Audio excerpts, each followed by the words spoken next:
अस्सलाम वालेकुम एवरीवन। हमारा topic once upon a time short story की कंप्लीट एक्सप्लेनेशन है। ये स्टोरी नैडिन गॉर्डमेयर ने 1989 में लिखी थी। अब इस शॉर्ट स्टोरी की हम कंप्लीट एक्सप्लेनेशन को स्टार्ट करते हैं। तो ये जो स्टोरी है ये बेसिकली वाइट पीपल और ब्लैक पीपल के दरमियान जो डिफरेंसेस थे, या अपॉर्चुनिटी डिफरेंसेस भी कह सकते हैं, स्टैंडर्ड डिफरेंसेस भी कह सकते हैं, ये तमाम तरह डिफरेंसेस हैं, इसके ऊपर ये लिखी गई है। तो जो गॉडमेयर थी, मतलब she was a female writer and she also had a Nobel prize as well. तो इन्होंने बहुत, हम कह सकते हैं, ज़बरदस्त किस्म की ये पोइम लिखी है। इसमें हर तरह का पहलू है जो इन्होंने जिसकी अक्कासी की है, और बताया है कि किस तरह से एक ब्लैक पीपल और वाइट पीपल के दरमियान जो बिला वजह का डिफ्रेंसिएशन बनाई गई है वो बेतुकी है। उसकी कोई, मैं कह सकती हूँ कि कोई वजह नहीं है, क्योंकि हम अगर देखें तो हम सब इंसान अल्लाह के बनाए गए। हमारा अपनी स्किन टोन पे कोई ऐसा इख्तियार नहीं है। हम नहीं इख्तियार हम ये चीज़ डिसाइड नहीं कर सकते कि हम लोग काले पैदा होंगे या हम सफ़ेद पैदा होंगे। इस पे हमारा कोई इख्तियार नहीं है। तो अब इसकी ज़रा एक्सप्लेनेशन स्टार्ट करते हैं। तो जो शॉर्ट स्टोरी स्टार्ट इस तरह से होती है, लाइक जब हम पढ़ते हैं, लाइक फेरी टेल्स पढ़ते हैं, तो फेरी टेल्स का जो आगाज़ होता है वो इस तरह से होता है कि like once upon a time there was a prince and princess, like इस तरह होता है ना। तो इसी तरह ही नैडिन ने इस शॉर्ट स्टोरी का स्टार्ट किया। तो इसमें उसने स्टार्ट किया कि once upon a time there was a man and his wife. तो मैं अब इसकी तरह उर्दू में एक्सप्लेनेशन करती हूँ, क्योंकि अगर मैं इसको रीड करूँगी तो बहुत ज़्यादा टाइम लग जाएगा and we don't want that. तो इसमें यह कि एक आदमी और उसकी जो बीवी थी वो बड़ा एक दूसरे से प्यार और मोहब्बत करते थे और बहुत खुशी से रह रहे थे। उनका एक छोटा बेटा था और वो उससे बहुत ज़्यादा प्यार करते थे। तो उनके पास एक बिल्ली, एक कुत्ता था जिससे उनका बच्चा प्यार करता था, और इसके अलावा उनके पास एक कार थी, एक वैन थी जिस पे वो हॉलीडेज़ वगैरह पे जाया करते थे। उनके घर में एक स्विमिंग पूल भी था जिसके इर्द गिर्द उन्होंने बाड़े लगा दी थी। बाड़े मतलब रुकावटें लगा दी थी, फेंसेस कहते हैं हम उनको। फेंसेस लगा दी थी ताकि जो छोटा बच्चा है, उनका बेटा है, वो और जो उसके दोस्त हैं उसके अंदर गिर ना जाए और डूब ना जाए। अब ये चीज़ जो दिखाई जा रही है, अब जो पूरा इन्होंने एक सीन हमारे सामने बना दिया, ये बेसिकली हमें ये बताता है कि वो लोग बहुत हंसी खुशी रह रहे थे। उनके पास हर फैसिलिटी थी जो एक, हम कह सकते हैं, हाई क्लास या हायर मिडिल क्लास के पास होती है, जिससे वो आराम से अपनी ज़िंदगी गुजार रहे थे। उन्हें किसी किस्म की मुश्किलात का सामना नहीं था। फिर उसके बाद इस स्टोरी में आगे हमें यह बताया गया है कि उनके पास एक ट्रस्ट वर्दी हाउसमेट भी थी और एक गार्डनर भी था, जो कि उन्होंने हायर किया था किसी की रिकमेंडेशंस पे। किसकी रिकमेंडेशंस पे हायर किया था? उनके जो नेबर्स थे उसकी रिकमेंडेशंस पे हायर किया था। अब वो हंसी खुशी रह रहे थे, लेकिन उनको वार्न कर दिया गया था कि एक वाइस ओल्ड विच का नाम लिया गया है। वाइस ओल्ड विच यहाँ पे जो खातून बताई गई है उसकी सास है, यानी यहाँ पे उसकी जो सास है उसको बहुत ही, हम कह सकते हैं, नेगेटिव वे में रिप्रेजेंट किया गया, क्योंकि ये story start as a fairy tale हुई थी। तो उस फेरी टेल में ऑब्वियसली हमारे पास कोई ना कोई विच, या हम कह सकते हैं डेविल होता है। So here the witch is the man's mother. तो अब वो, उसकी जो माँ थी उसने कहा था कि भी तुमने अब कोई भी ऐसा बंदा या कोई भी ऐसा, जो कह सकते हैं हम, मेड वगैरह या गार्डनर वगैरह, जो servants basically we can say, इनको बगैर रिकमेंडेशन के नहीं लेना। और उसने वार्निंग भी दी थी कि आजकल के हालात जो हैं वो बहुत ज़्यादा ख़राब हैं।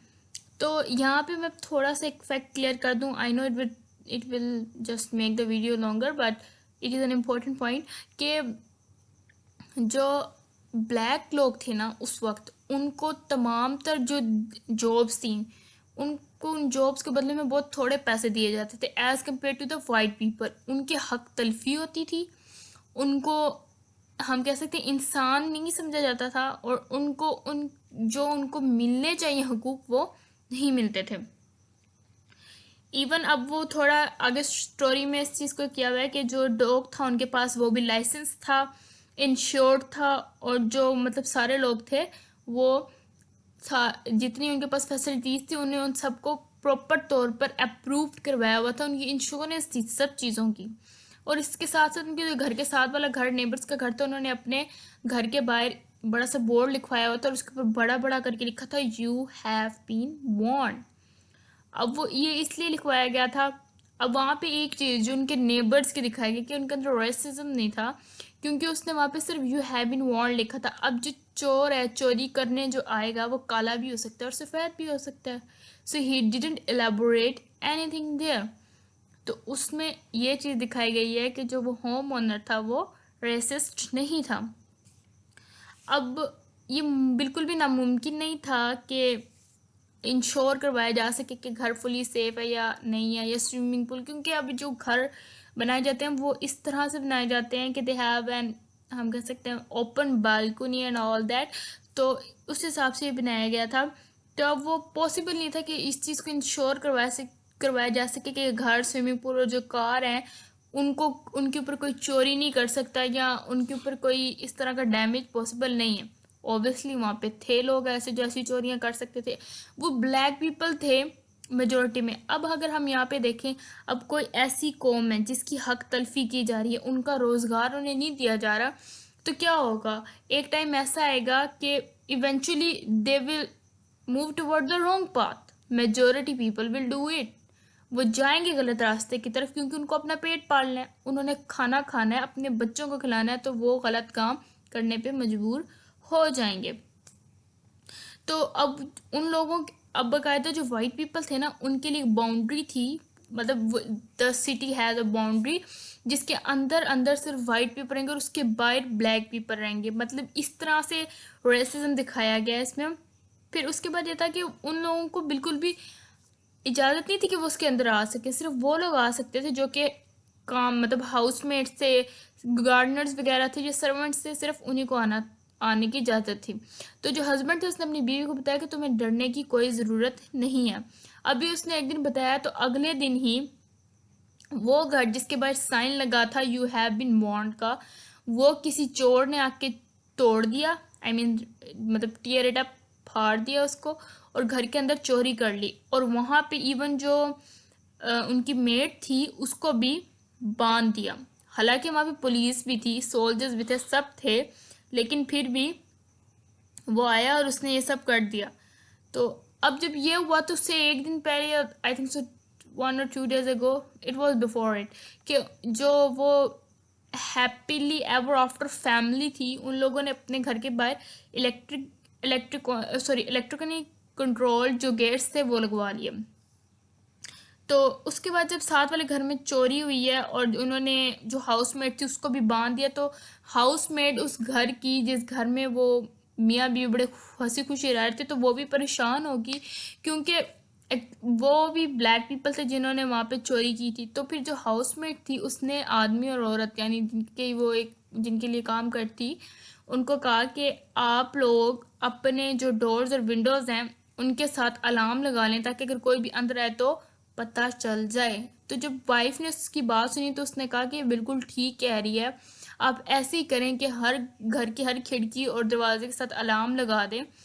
अब यहाँ पे एक वर्ड यूज़ किया गया है, so from every window and door in the house where they were living happily ever after now saw the trees and sky through bars। तो उधर इतनी उन्होंने प्रोटेक्शन लगा दी थी कि विंडोज़ और डोर्स पे उन्होंने बार्स लगा दी थी, जैसे वो खुलती थी या कोई खोलने की कोशिश करता था तो एक अलार्म था जो बजने लग जाता था। तो अब फिर उसके बाद हर दिन तकरीबन चोरियों का सिलसिला बढ़ता गया। इवन दिन की रोशनी में भी, रात के वक्त तो ओबियसली करते ही करते, तो दिन की रोशनी में भी उन्होंने चोरियां शुरू कर दी। तो फिर आदमी और औरत जो कि happy living with those who were living happily ever after, जब वो अपने डॉग को वॉक के लिए लेके जाया करते थे तो वो नेबरहुड में उन घरों को नहीं देखते थे जो खूबसूरत घर होते थे, उनको बिल्कुल भी नहीं देखते थे। अब उन्होंने अपनी सिक्योरिटी के लिए दूसरे लोगों के घर की सिक्योरिटीज़ को देखना शुरू कर दी कि कौन कितनी सिक्योरिटी में और किस तरह का उन्होंने लगाया हुआ है।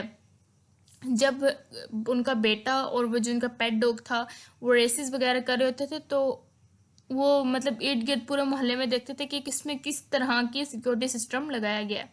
तो आखिरकार उन्हें एक सिक्योरिटी सिस्टम लगा कि उसको ख़रीदेंगे तो हम बिल्कुल सिक्योर हो जाएंगे। वो सबसे अगलीस्ट था लेकिन उनको बस सबसे सेफेस्ट लगा कि चलो अगलीस्ट तो है लेकिन हमारे लिए सेफ है। अब उसके ऊपर क्या था, वो एक कॉइल थी, उसके ऊपर बड़े बड़े चमकते हुए मेटल के ब्लेड्स लगे हुए थे, और अगर वो लगा दिए जाते तो उसमें कोई ऐसा तरीका ही नहीं था कि कोई इसके अंदर से, इसके ऊपर से कूद के घर के अंदर आ सकता। और अगर कोई आने की कोशिश भी करता तो वो उसके बड़े बड़े कांटोनुमा ब्लेड्स के अंदर फंस जाता, और वो जितना अपने आप को छुड़ाने की कोशिश करता उतना ही ज़्यादा उसका जो जिस्म था, या हम कह सकते हैं जिस्म का गोश्त था, वो और फटने लग जाता या इस तरह का कुछ हो जाता। तो जब वाइफ ने उसकी तरफ देखा तो वाइफ को बहुत पसंद आया कि ये this is the best way to secure our home. तो हस्बैंड जो था उसने 2-3 दफ़ा देखा तो फिर उसने कहा कि वाकई में ये बिल्कुल ठीक है, क्योंकि अगर कोई इसको देख के आने की कोशिश करेगा तो वो 2 दफ़ा सोचेगा कि मैं इस घर में जाऊं या ना जाऊं। तो वहाँ पे उन्होंने देखा कि इसके ऊपर लिखा हुआ dragons teeth the people for total security. मतलब उन्होंने एक नीचे जैसे कहते हैं ना, कंपनीज अपना नेम दे देती हैं, नंबर दे देती हैं कि अगर आपने कोई चीज़ लेनी है तो आप इधर कांटेक्ट करें। तो वो उन्होंने वहाँ से वो चीज़ इन्फो उठाया और वहाँ पे इनको कॉल करके अपने घर पे भी सेट करवा लिया। फिर उसके बाद एक शाम को जो माँ थी अपने बेटे को ना फेरी टेल सुना रही थी कि एक ओल्ड विच, सॉरी, स्टोरी सुना रही थी उस बुक से जो कि वाइज ओल्ड विच ने उस बच्चे को क्रिसमस पे दी थी। Who was the wild old which, she was the mother of that man. तो अगले दिन जब उसने वो मतलब जैसे कहते हैं ना बच्चों के जहन पे एक असर हो जाता है किसी भी स्टोरी का, तो जो बच्चा था अब उसने अगले दिन प्रिंस बनने की कोशिश की, और इस तरह प्रिंस बनने की कोशिश की कि जो इतना बहादुर होता है कि वो कांटों के ऊपर से गुजर के पैलेस के अंदर दाखिल हो जाता है, और जो स्लीपिंग ब्यूटी होती है उसको किस करके वापस लाइफ में ले आता है। अब उसने सोचा कि और तो कहीं पे इस तरह के थॉर्न्स हैं नहीं, तो ये जो माँ बाप ने ऊपर सिक्योरिटी के लिए सेट करवाया है ये थॉर्न्स हैं। तो उसने वहाँ पे अपनी लैडर को सेट किया और अब उसके ऊपर चढ़ना शुरू कर दिया। अभी जैसे वो ऊपर चढ़ा और उसने जैसे अंदर उसके उतरा, क्योंकि he was suppose to pass the thorns in order to save the princess. अब वहाँ पे कोई प्रिंसेस थी नहीं, बट बच्चे हैं, बच्चों के जहन में कुछ भी आ सकता है। अगर आप उनको कोई फेरी सॉरी स्टोरी ऐसी सुनाते हैं तो उनके जहन पे इस चीज़ का बहुत ज़्यादा इम्पैक्ट होता है। तो जो बच्चा था उसने एंटर किया थॉर्न्स को, सॉरी हाँ, थॉर्न्स को, जो कोयल्स कोयल्स थे उनके अंदर एंटर किया। वो जैसे ही उसने एंटर किया तो जो उस कोयल के बड़े बड़े ब्लेड थे वो उस बच्चे की कोहनियों, घुटनों और सर के अंदर धंस गए, और वो उसने चीखना शुरू कर दिया। और वो जैसे ही अपने आप को निकालने की कोशिश कर रहा था, वो जो ब्लेड्स थे और जो कांटे थे वो मजीद उसके जिस्म के अंदर धंसते चले गए। अब वो जैसे ही उसने चीख मारी है तो घर की trusted housemaid and the gardener, trusted housemaid और गार्डनर वही लोग हैं, both of these are the black people. अब लिखा है हुज डे इट वॉज, ये इंडिकेट करता है कि ये दिन था, कि वो प्रूफ करते हैं कि जो काले लोग हैं, the people with black skin tone are not the bad people. वो भागे हैं, जाके उसको छुड़ाने की कोशिश की। जो गार्डनर था उसने उस बच्चे को छुड़ाने के लिए अपने हाथों को मुकम्मल तौर पर ज़ख्मी करा लिया था, और उसके हाथों का गोश्त भी बिल्कुल तार तार हो गया था सिर्फ उस बच्चे को बचाने के लिए। फिर जो औरत और जो बीवी थी, sorry, the man and the his wife, वो फ़ौरन भागते हुए आए हैं गार्डन की तरफ, और बच्चे को निकाला, रेज को कट किया एंड ऑल दैट, और उसको निकाल के बाहर लिटा लिया। अब सारे रो रहे थे। और क्या हुआ, अच्छा अब यहाँ पे स्टोरी एंड हो गई है, स्टोरी में बस इतना ही था। लेकिन अगर हम ये देखें यहाँ पे, now we have to move toward the conclusions. तो अगर हम ये देखें कि यहाँ पे एक चीज़ हमें दिखाई गई है कि जब आप किसी के लिए बुरा सोचते हैं वो बुरा आपके अपने साथ हो जाता है। अगर आप किसी के लिए गलत कोई भी काम, कोई भी नियत गलत करते हैं तो अल्लाह, या हम कह सकते हैं मतलब द क्रिएटर, वो आपके साथ ही वो चीज़ उल्टी कर देता है। तो अब इसके बाद अगर हम देखें तो ये जो स्टोरी है इसमें इम्पोर्टेंट एलिमेंट है आयरनी का। आयरनी क्या होता है, बेसिकली हम कह सकते हैं जो आयरनी होती है वो सितम ज़रीफ़ी को भी कह सकते हैं, तंज को भी कह सकते हैं। तो इसमें एक बहुत ज़्यादा सितम ज़रीफ़ी इस तरह से दिखाई गई है कि उन्होंने बिल्कुल ये नहीं सोचा कि जो भी शख्स इसमें अड़ेगा, अगर वो उनका बेटा ना होता कोई भी और शख्स होता, उन्होंने इस चीज़ का नहीं सोचा था कि अगर वो उसमें अड़ गया या उन कॉइल्स में आ गया तो उसके साथ कितना दर्दनाक काम हो जाएगा। अब इसमें जो अड़नी है उसने इस पूरी जो ह्यूमन जो हम कह सकते हैं मैन काइंड है, इसके आइडिया को रिफ्लेक्ट किया है कि वो अपनी तबाही की तरफ खुद से जा रहे हैं। बेशक ये स्टोरी हमें स्टार्ट में एक फेरी टेल की तरह लगती है, लेकिन जो राइटर है उसने इसको इतना आयरनी बना दिया है कि ये पूरी डिस्ट्रक्शन की तरफ गई है पूरी स्टोरी। उसने बताया कि जो ह्यूमंस है वो अपना डिस्ट्रक्शन अपने हाथों से करते हैं, खुद करते हैं, क्योंकि उनके अंदर ह्यूमैनिटी नहीं है। बेशक उनको हम ह्यूमंस कहते हैं, हम अपने आप को ह्यूमंस कहते हैं, but we don't have any humanity left for other people. अगर कोई चोट है जो हमारे बच्चों को लगी है, we will feel that pain, but अगर वही चोट किसी और के बच्चे को लगी है, हम लोग कहेंगे हाँ उसकी गलती थी तो उसके साथ हुआ, but in case of our children we don't look for the reasons. तो ये चीज़ इसमें बहुत ज़्यादा दिखाई गई। इसमें जो कैरेक्टर्स हैं वो भी इसी तरह दिखाए गए कि उनके अंदर ह्यूमैनिटी नहीं पाई जाती, उन्हें इस बात से कोई गर्ज नहीं है कि दूसरों के बच्चों के साथ क्या होगा। हालांकि वो ये बात जानते हैं कि अगर जो लोग यहाँ पे चोरियां करें वो इसीलिए करें क्योंकि they have lack of opportunities for them, they don't have anything to eat, they don't have anything to feed themselves and their children as well। तो ये सॉरी शॉर्ट स्टोरी हमें बहुत एक स्ट्रॉन्ग मैसेज देती है, और ये शॉर्ट स्टोरी हमें बताती है कि हमें हर टाइम हम जो भी चाहे अपने लिए सिक्योरिटी सिस्टम लगाएं या किसी और के लिए सिक्योरिटी सिस्टम लगाएं, we should take care of other people as well. We should know that somehow aren't we the cause of that problem for them? Yes, we are the problem, we do such things।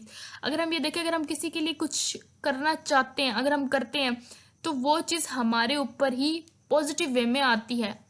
मतलब मेरे कहने का मतलब अगर हम positive करते हैं, तो अगर हम नेगेटिव करेंगे तो हम पे भी वो चीज़ नेगेटिव ही आएगी। So this was the whole explanation of this short story. I hope आपको समझ आई है, और अगर आपको समझ आई है तो काइंडली इस वीडियो को लाइक करें और चैनल को सब्सक्राइब करें। Thank you so much.